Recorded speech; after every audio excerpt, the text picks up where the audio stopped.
All right. So my name is Michael DeLu, and you're tuned in to Pull Up the Tape. So before I start any of the politics of today's podcast, I'd like to ask those people who are listening to this podcast through audio, whatever, if you're listening through it, through any app, whatever. If you're not watching this, I'll ask you to share this podcast with anybody you know that loves sports. Your mom, your dad, your brother, your teammate, your coach, the water boy, the equipment manager. If you share this podcast with anybody you know that loves sports, and if you are watching this on my YouTube channel, Pull Up the Tape, I would like to ask you to like this video, comment on the video, subscribe to my YouTube channel, and also click the bell notification so you'll get notified anytime I upload a clip or a full episode or any other videos that I plan on making in the future. Okay, so, and with that being said, I want to thank everybody who continuously supports me and listens to my podcast and watches my podcast.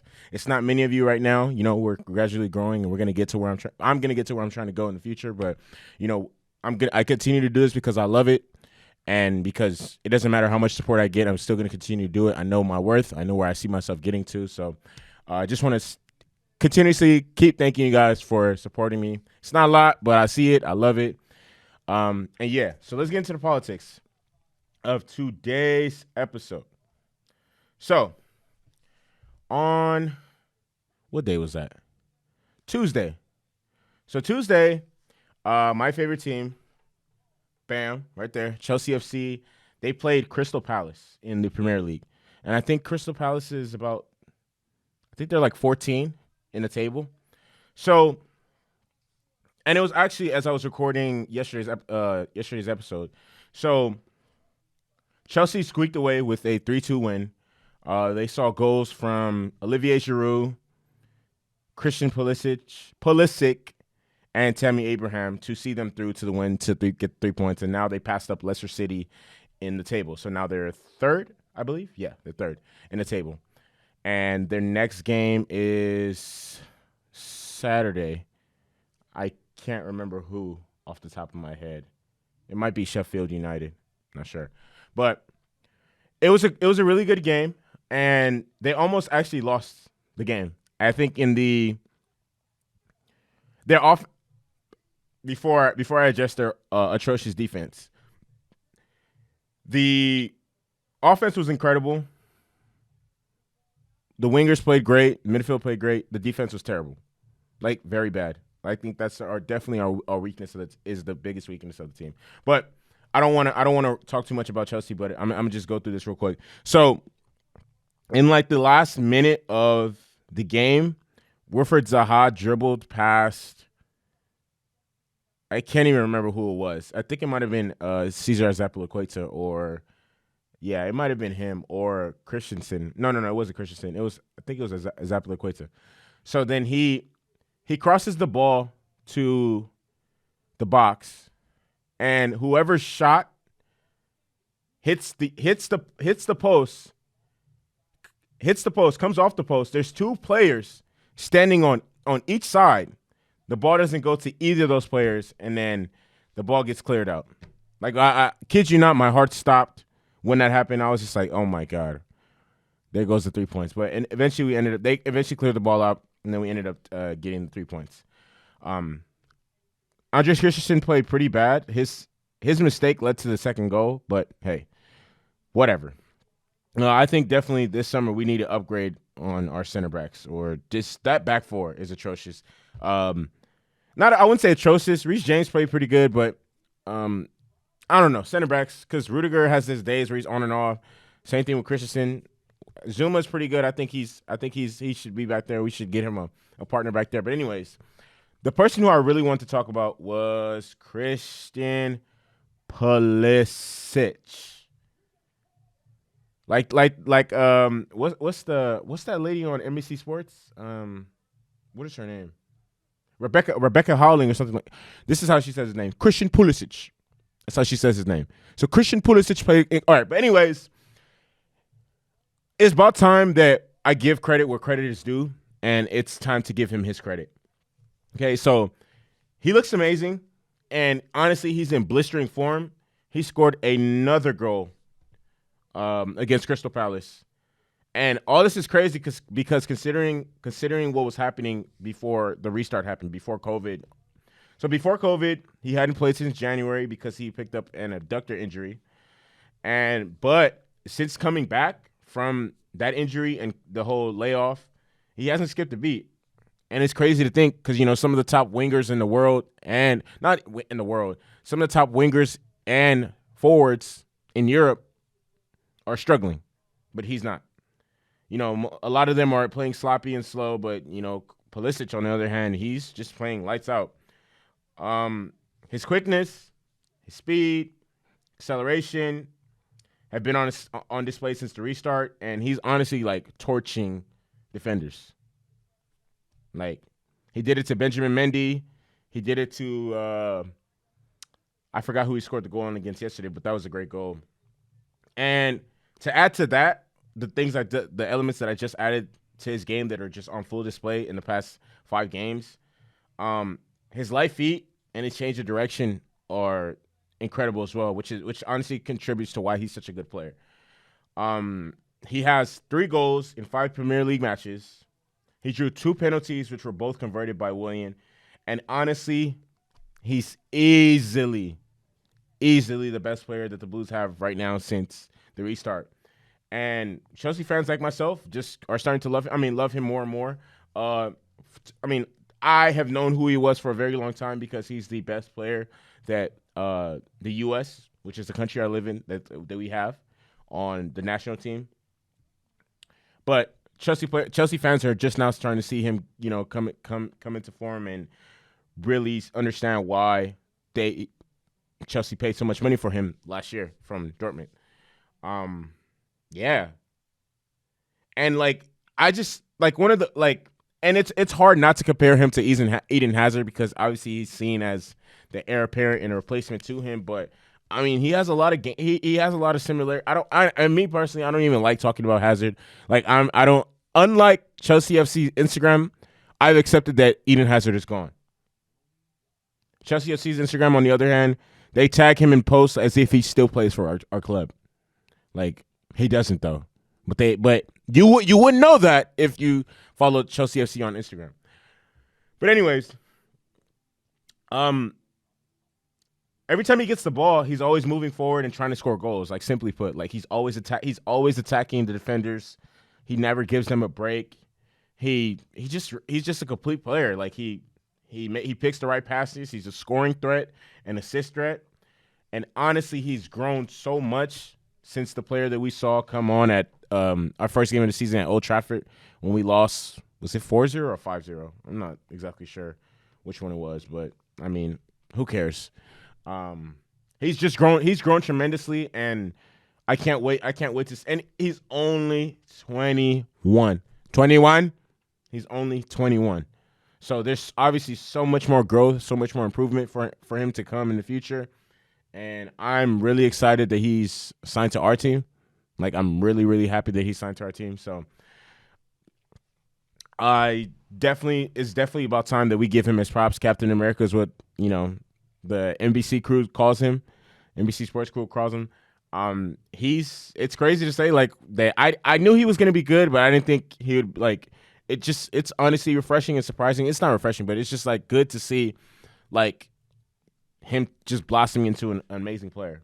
So props to you, Christian Pulisic. Definitely a big fan of your game. I love it. And yeah, so I want before I end this topic, these are Frank Lampard's comments about him after the Crystal Palace win. He's hugely important because he's got great talent, and we know that. Earlier on in the season, at the start, he came here, difficult conditions in terms of he hadn't really had a break early in the season, but he started to play really well for us, and now he's moved his game on to another level, not just in how he's going by people, but real end product. Look around at the top attacking players in the world. They score goals regularly to win games, and at the moment he's doing that, so I'm delighted with him. And there's no cap in that. No cap. No cap. Eden who? Hazard who? Exactly. Yeah, leave him in the past. But anyways, props to Chelsea for the W. Props to Pulisic for the goal. Tammy Abraham for the goal. Olivier Giroud for the goal. Keep pressing on, Blues. Let's keep getting W's. Let's secure down this spot. Let's honestly even try to catch up to Manchester City. Who said I just checked the table right before I started the podcast. We're only 6 points behind them. Let's eat. Let's catch up to them. Let's finish second. Considering that nobody thought that would be possible beginning of season. Nobody thought that would be possible. And I'm making a video to call out those clowns on ESPN FC. Craig Burnley, the other dude, they're all bums, trash, losers. They don't know what they're talking about. They were running their mouth, talking stupid beginning of season about Chelsea, talking, oh yeah, they're gonna be terrible, transitionary period. Suck my dick. Fuck out of here. But anyways, let me get to my next topic. So, I've been seeing a lot of this lately on social media, on First Take, The Herd, Undisputed, I already said The Herd. Get Up. What's that other show? I feel like I'm missing one. Oh, First Things First. Okay. And it's, and I said this yesterday, so I'm going to say it again so people understand how serious I am and how much like this is really disrespectful. The question keeps arising that is Dak Prescott in a better situation now after Mahomes signed his deal? Hell no. It's not even close. Stop comparing that man to Patrick Mahomes. Don't even mention him in the same sentence, same conversation, same argument, nothing, bro. Leave those two out, bro. Keep Dak Prescott where he belongs with the other average quarterbacks, the other average dudes like Phillip Rivers, Matt Ryan, the other, like the not elite dudes. Like keep him there, like the bottom half of the top 10. Keep him with those dudes. Okay. Yes, Mahomes signed a fatty. A fatty. Yes, he signed a fatty. Inked his name right there to a fatty extension. Dak Prescott is not getting $1 more. But no. Don't even. Look. Dak Prescott isn't even half the quarterback Patrick Mahomes is. Okay, so what makes anybody think or even gives them the idea to ask such a stupid question? Why would he get more money? Because Patrick Mahomes got more money. Why? Because they deserve to be paid in the same. No, hell no. First of all, if we're really being honest, Dak Prescott doesn't deserve anything anywhere near $30 million a year.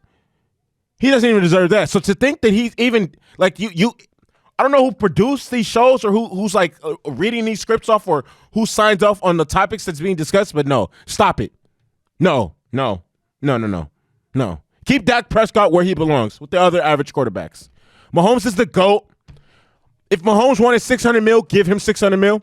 If he wanted $700 million, give him $700 million. If he wanted $800 million, give him $800 million. Do not compare Dak's. Do not even bring up Dak's contract. That has no correlation at all. Leave him where he belongs with the other average quarterbacks. I'm gonna say it again. Leave him where he belongs with the other average quarterbacks. Don't mention him with Patrick Mahomes. Don't put a picture next to him and Patrick Mahomes. None of that. Tired of that. Over with. That's dead. Stop it. You goofy. Okay. Let me get back to let me behave myself and get back to normal. So, on a more serious note, because of everything that's happening in today's society, DeSean Jackson has come under fire because of a post he made on Instagram. So he's in the news for a ridiculously anti-Semitic post that he put on Instagram. And honest to God, I'm honestly shocked that he would even post something this insensitive and offensive on Instagram. Especially I don't know, considering how exactly the climate of today, fighting for social injustice, we're trying to end racism or not. Well, I don't know about end because I don't think that's ever going to end. But we're obviously trying to call it out and like have it be addressed. And for him to make this, for him to do this now, incredibly insensitive and just doesn't make sense to me. I believe he quoted something that Hitler said, but anybody with a second grade education should know not to even post anything, any quotes that man has ever said, even a picture of that man or anything relating to that man. Like, that makes no sense. Like, he's viewed as one of the worst people in the history of life. I was gonna say the country of Germany, but I don't know. It's probably might be worse than that.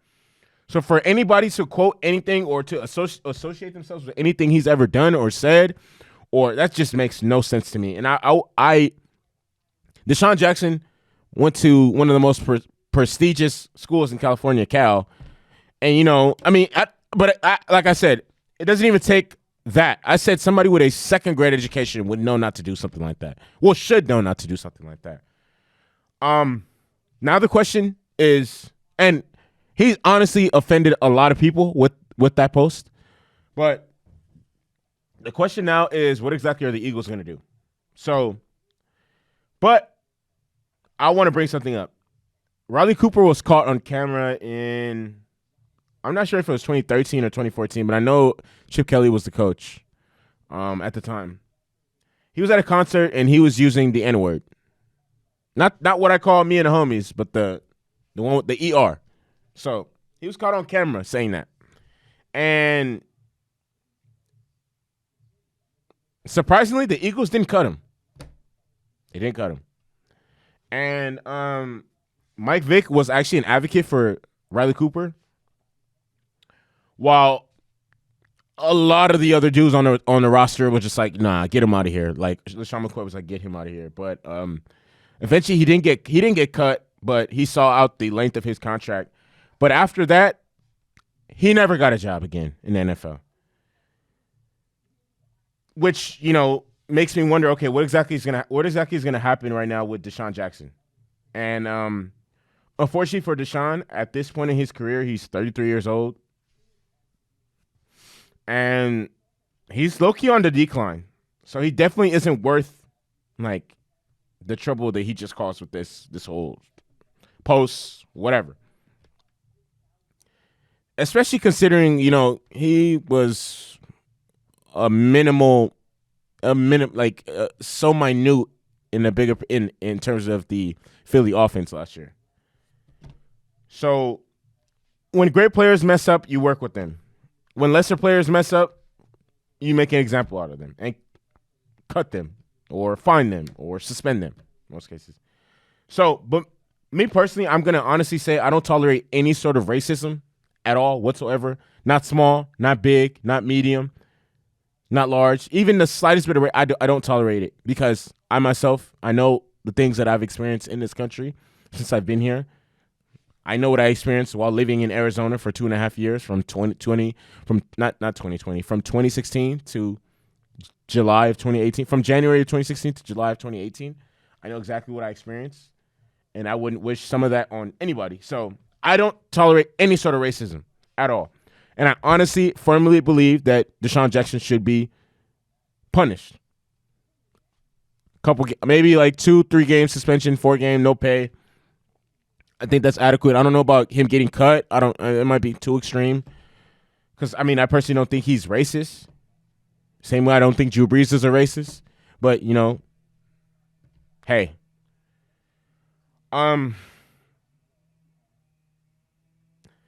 The worst part of this for DeSean Jackson is the owner, Jeffrey Lurie, and the GM, Howie Roseman, are both Jewish. So, I don't know. This might resonate with them on a more personal level, and they might want to make a point out of DeSean Jackson.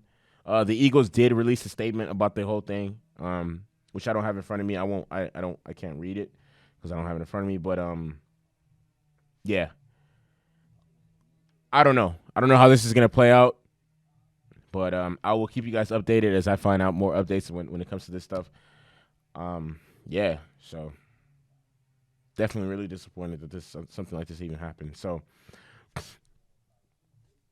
oh damn, I hope I didn't. Yeah, I think I might have closed that tab. But I want to get to my next topic, which is Adam Silver and the NBA restart.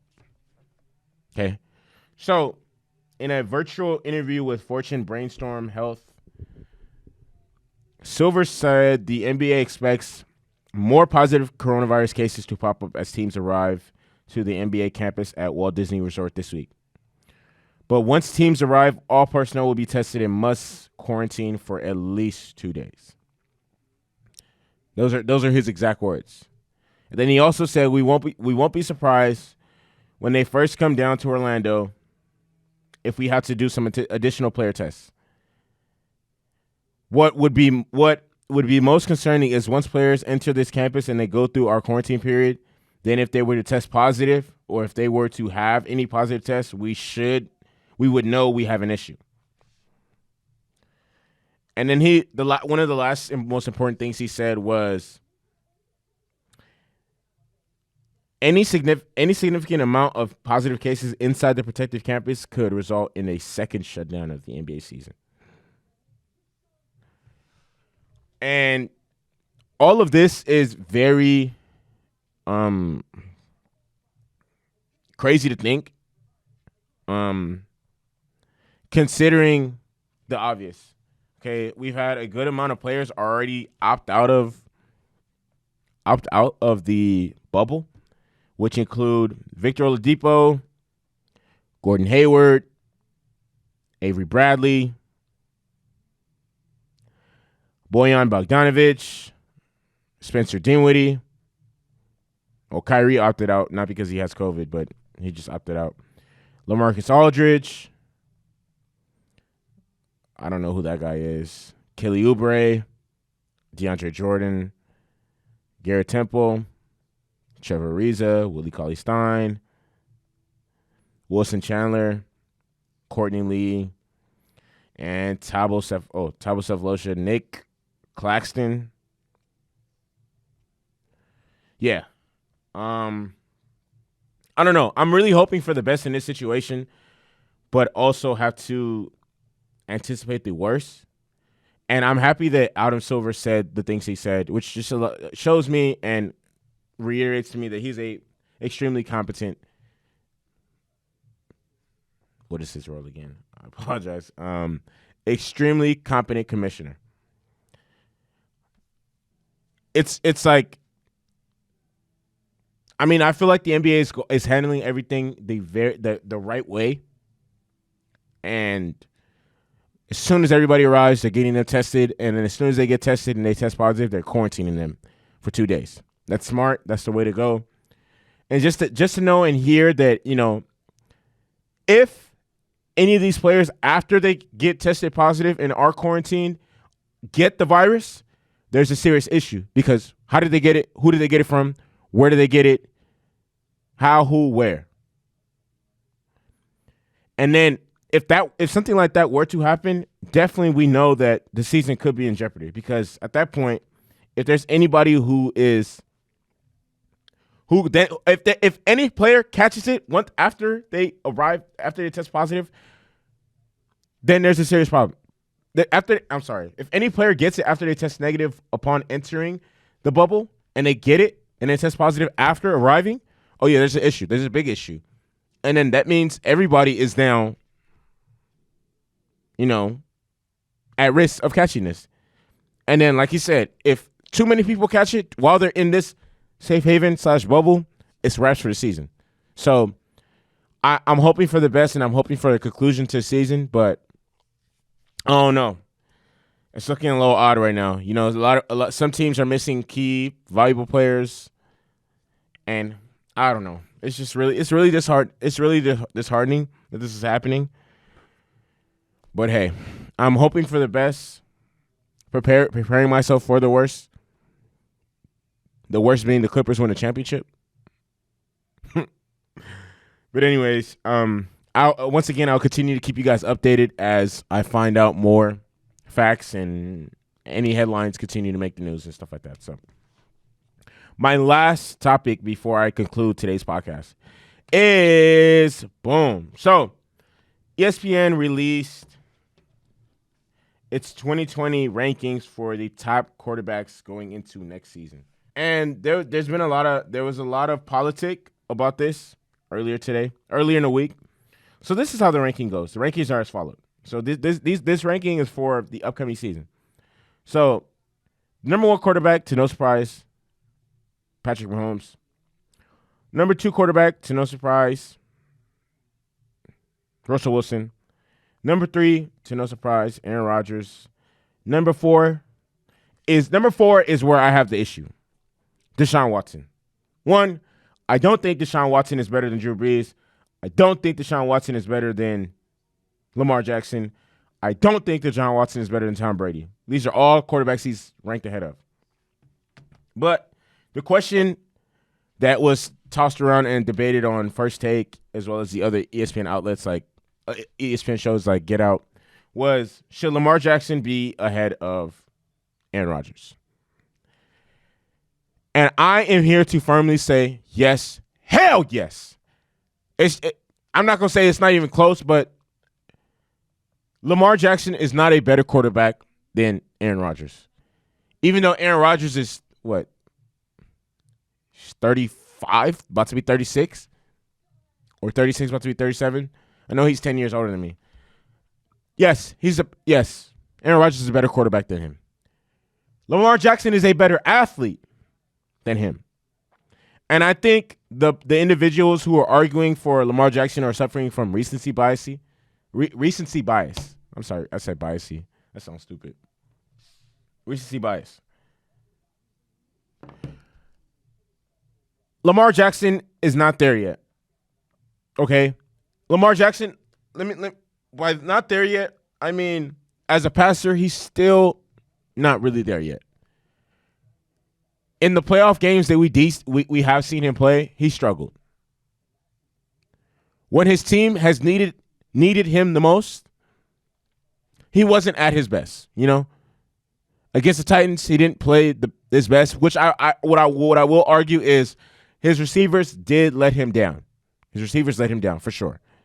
Because I know in the first half there were so many drops. I forgot who. Somebody dropped a touchdown pass. But the year before that, against the Chargers, he was terrible. He was really bad. But we know what to expect from Aaron Rodgers in the playoffs and moving forward. Aaron Rodgers is a dependable, reliable quarterback. He has, besides Patrick Mahomes, he's still that dude when it comes to slinging. Like, he still has the best arm talent, can make the hardest throws, can make the best throws on the run besides Patrick Mahomes. Now, Patrick Mahomes could do all that. That's why he's specifically number 1. That's why he $500 million. You feel me? Half a billy. Talk to me. That's why he's that dude. But it's not even close. And another thing I had an issue with Deshaun Watson at 4. What? No. I don't know about that. I honestly don't know who they really be asking when it comes to these polls and these interviews. They say they talk to executives, but I don't know what executives they be talking to, because I'm not taking Deshaun Watson over Tom Brady or Drew Brees or Lamar Jackson. Deshaun Watson is a bad man, though. He hard. And we'll see. We're gonna find out a lot more about him as well later this season, because there's no DeAndre Hopkins anymore in Houston. But Deshaun Watson's gonna probably try and ball out this season. But Deshaun Watson probably is gonna ball out this season, but he's probably just gonna get traded for a 4th round pick, because that's what Bill O'Brien does. Incompetent ass. But anyways, if you're listening to this podcast on Apple Podcasts, Spotify, SoundCloud, again, share this podcast with anybody you know that loves sports. Your mom, your dad, your brother, sister, daughter, cousin, teammate, team manager, water boy. And if you are watching this podcast on YouTube, like, comment, subscribe, hit the bell notification, help me run it up. Let's get to this bag. Shoot for the stars, aim for the moon. Viral movie. Arrgh.